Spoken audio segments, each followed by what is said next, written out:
Chapter 2, Working with Numbers. We'll start with reciprocals. Pause the video and write down anything you know about a reciprocal.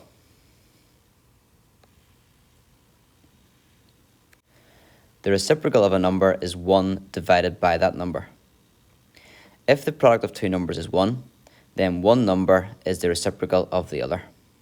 So for example, 1/5, it is the reciprocal of 5, as 5 times 1/5 is equal to 1.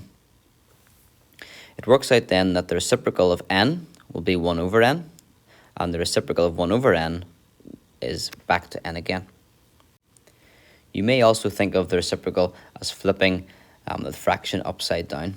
So the reciprocal of 1/5, if you flip that fraction upside down, you would get 5 over 1, which is the same as 5. And as well, if you have the number 5, 5 is 5 wholes. So if you flip that upside down, you get the reciprocal, which is back to 1/5.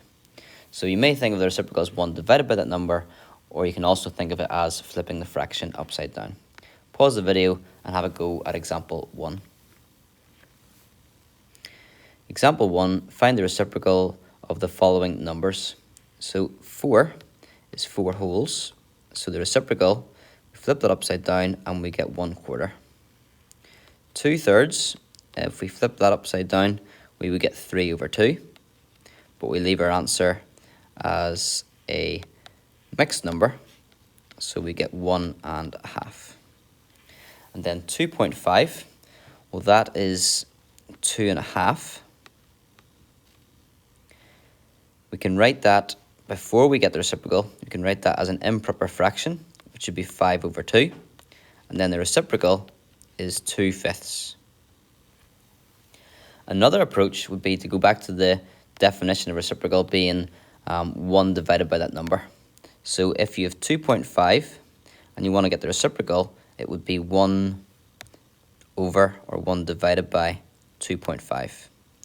Now you don't want to leave your answer like that for the reciprocal because it's got a decimal inside the fraction, which you don't want. So you would get the fraction and multiply the numerator and denominator by 2, and that would give you 2/5. So there are two approaches in that question to get the reciprocal of 2.5.